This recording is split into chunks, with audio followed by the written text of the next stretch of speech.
football, basketball, track, soccer for Central High School. Graduated in 2009. The first one in my family to even graduate high school. I was raised by a single mother. My mom, 3 older brothers, and my little sister. Out of everybody, I was the only one to graduate high school. Not only did I graduate high school, I was able to get a full scholarship to play football for the University of South Alabama. I played football there for 5 years, and I went back this past semester to go ahead and get my degree. So I come from a single-parent home, grew up in the projects. I remember times where we didn't have hot water. We had to boil water just to take a bath. I remember coming home with no power in the house, seeing my mom cry as the man come to the house and try to cut off the power, asking him to just plead him, just leave the power on so my kids can eat later on today. Leave the hot water on so they can take a hot bath and go to sleep and get ready for school tomorrow. I remember that, and that's what's keeping me going, seeing that my mom and my brothers had to struggle when I was young. I was the baby boy, so growing up, I looked up to my older brothers. And they was in the street. Sometimes they made mistakes and did some things that I wasn't proud of, but I understood that they was always trying to help out the family. They did what they could. So growing up in the projects, we saw the guys with flashy cars, the money, and it all came from selling drugs. So of course, when the time came old enough for my brothers, that's what they went into. They went into the fact that they thought that selling drugs would provide a better home for my mom, provide a stable family for their kids. And eventually, I end up losing a brother to the drug game. See, my brother was only 24 years old. He was going to one of his friends' house to pick up some stuff. And on his way to come back to his car, 2 guys come out of nowhere and try to rob him. The guy who shot my brother was number 18 years old. 18 years old. And now he's in jail right now, probably spending the rest of his life in jail because he didn't think about the consequences of his action.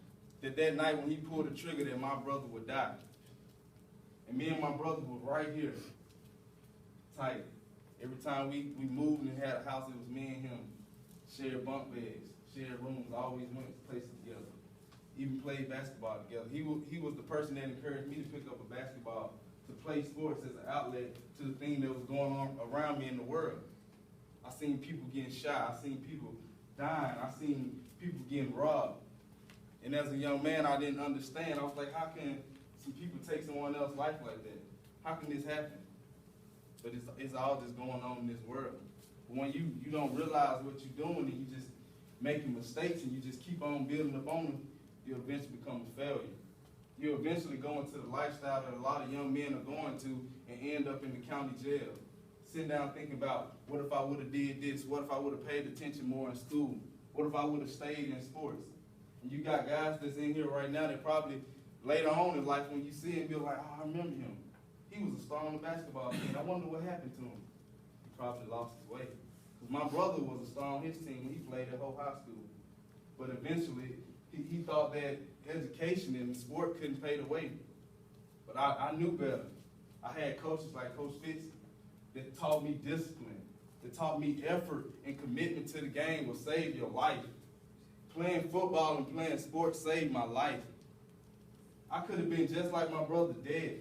I could have been just like my oldest 2 brothers, still out here selling drugs. But God had a different plan for my life. And I was influenced to do better because I saw them going down the wrong path, and I realized that why would I continue to do that? And y'all have people in y'all life that y'all see going down the wrong path. Y'all have friends that y'all follow that you see going down the wrong path. And you think that it's cool to follow along with them. It's not. Because just as quick as something can happen to them, it can happen to you. You can be riding in the car with one of your friends, he may have some drugs in the car. Both of y'all gonna go down for it. Your life can end just that fast. Just because you didn't think. And you already know better, so you just got to do it. Everyone in here have a gift, an ability that God has given you. But it's up to you to use it. And if you don't use it, it's gone. See, me, I played football. That was my outlet. When I stepped out on the field, everything was at ease. I wasn't worried about what coach was going to say to me or was he going to fuss at me if I dropped a pass, because I didn't drop passes. I perfected my game. I spent more time in the classroom and more time on the field than I did in the street. When I came home, I saw my brothers maybe on the corner. But I went straight to the house, did my homework. I stayed at practice a little while longer, working on my free throw, working on catching balls, until sports became the only thing that kept me grounded, because I knew that was my way out. So I got my scholarship to play football at the University of South Alabama. I go there. It was a culture shock for me because I come from Central High School and most of the people I see are the same color as me. But I go to a predominantly white school. But I come from the ghetto. I come from the projects. I come from living without nothing. I come from $0 in my pocket. I come from going to school without a television in my room, without a computer, with 2 pairs of shoes, 4 shirts, 3 pair of pants. My closet is empty. My room is empty. I have nothing, but I'm grateful for the chance to play college football. Blessed to go against Division I talent and show what I can do, a small kid from Tuscaloosa, Alabama. I didn't care where I was from, but I knew where I wanted to go. I knew that if I played football, if I kept my grades up, I'd have a chance to go to the league. Or if I stayed in my grades, I'll eventually get a degree. How many of you want to go to the NBA? Raise your hand, be honest. You want to go to the NBA? I was the same guy. I thought the NBA and the NFL was what was going to keep my family okay. I thought that if I went to the NFL, my mom wouldn't have to struggle no more. My brothers wouldn't have to sell drugs no more. And then I knew that how that's going to stop them from doing what they're going to do. If I go to the NFL, they'll still continue to live the life that they live. I can't stop them from living their life. You got to live yours. So it doesn't matter what the people say around you. They may look at you and say you won't be nothing. You'll be a deadbeat like your dad. You'll be a drunk like your uncle. That doesn't define you as a person or who you are. You can be way more than what you think you can. Because if I thought that I was going to be a drug dealer back then, I would have been gave up. I would have been quit on life. I lost so much in my life. I lost a brother who was 24 years old, who I got to help raise his 2 little girls, because they'll never see their dad again. I got nieces and nephews that look up to me right now, because their own father don't take the time to take care of them. But I'll come to town, I'll do something for them. And I just sometimes feel so much pressure on me. But I know I serve a God that'll provide me all the strength that I need to get through this situation. What I'm going through right now is nothing. I'm a college graduate, 24 years old, without a job. I probably have less than $100 in my account, but I'm blessed to be here. See, money and clothes and fashion, that doesn't mean nothing to me. I'm grateful for the life that I live. And this opportunity to speak to you is a blessing. When Coach Fitz asked me, you should come by, you should tell your story, you should tell it as many times as you can, I said, I'm here, I'm there. It doesn't matter how far it is, I'll step into that situation with faith. And I'll let God use me to speak to y'all, to say something that can encourage you to do better with your life. I don't care if it's in the classroom or on the field. You can always do better. You can always get better. If you're having trouble in reading, read more. If you're having trouble with math, do more math work. If you have trouble with your shot, shoot more. If you have trouble rebounding, work on rebounding. Get your legs strong. Get physical. It can happen. It doesn't matter where you at. You can be at the peak of your career or you feel like you're the best one in this room. I promise you, you can go down the street and find somebody that's in the street probably way better than you. Or you can go to your area school that y'all playing the tournament, and this is a guy playing your same position that's better than you. So you don't compete with people that's in this room. You compete with people across the world. People across the nation playing the same position you are playing. Just because you won one game last night don't mean you're going to win the next one tomorrow. You got to get back in the gym, work on perfecting your craft. Because if you like me, I didn't settle for being decent, being okay. I was 155 pound, Division I wide receiver, one of the smallest guys on my team. But as a redshirt freshman, I started.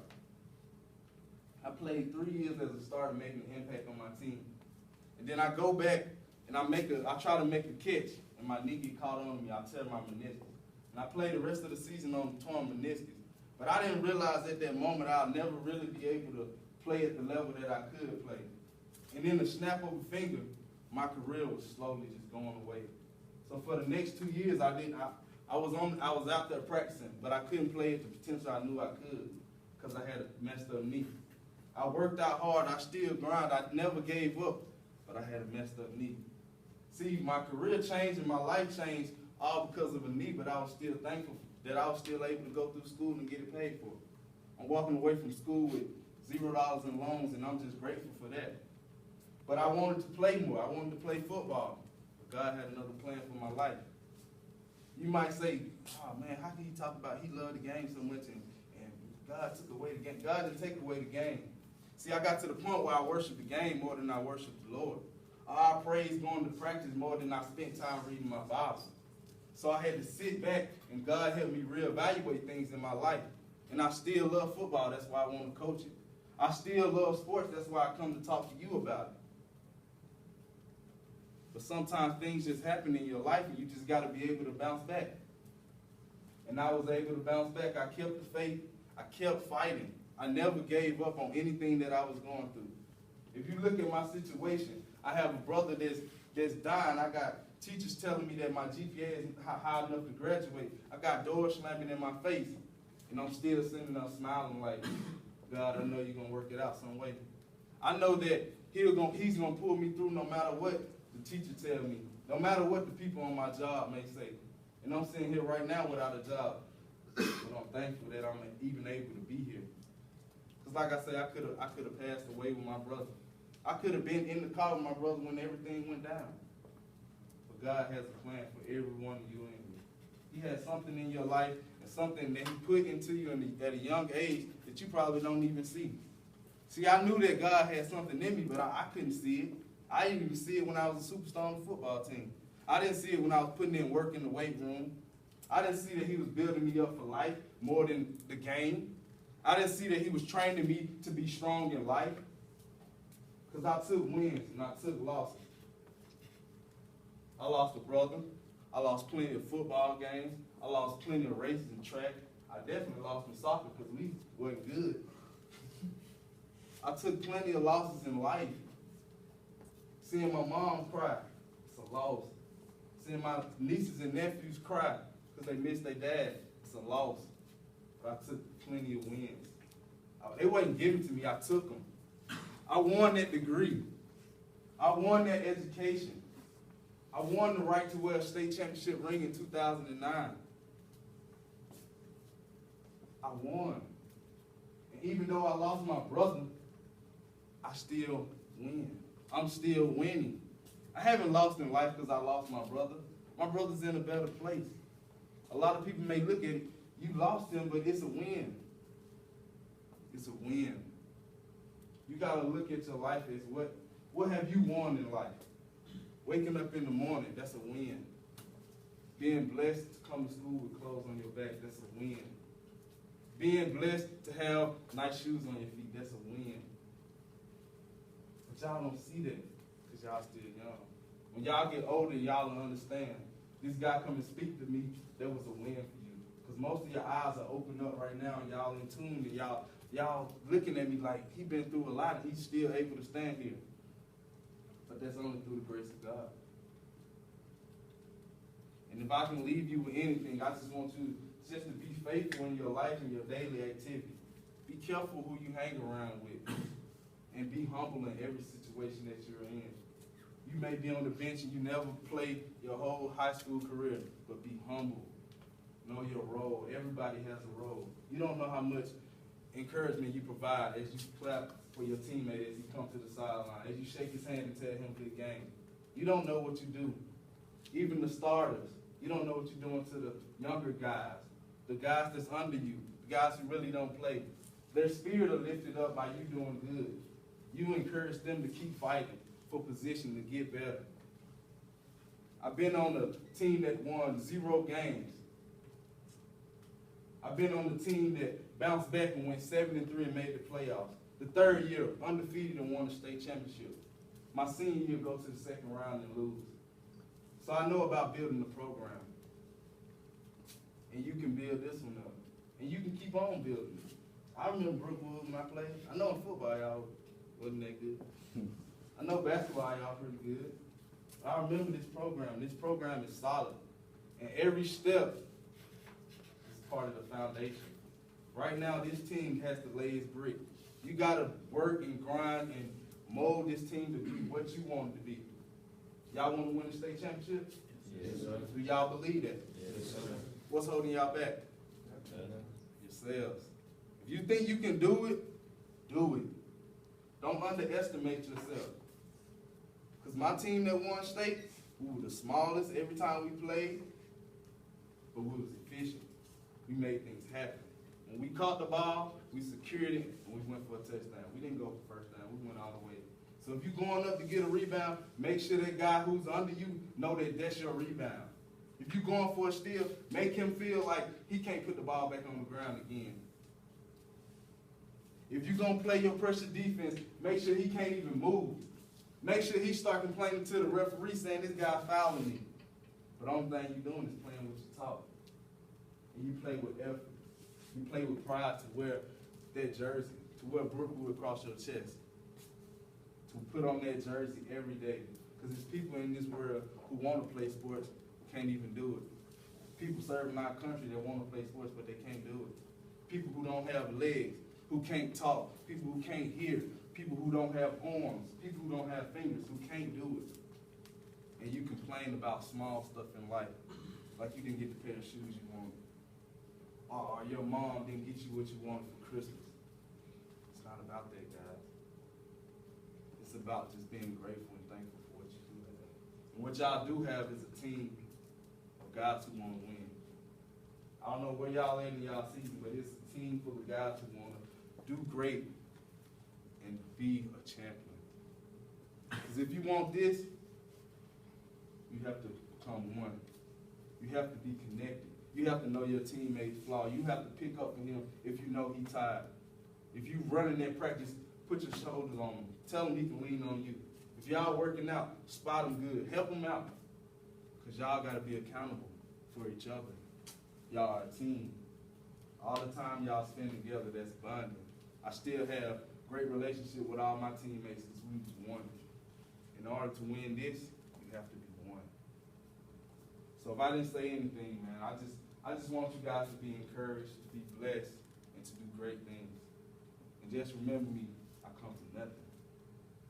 So I know how it feels to have nothing. Football took me to places I never thought I'd go. I've been in Hawaii before, and I'm a guy from the project. It's crazy, man. I go there and see that this ain't real. I see it on TV. But I'm there. I'm on the beach. Little hula dancing and all this. I was there. I've been places I never thought I'd go.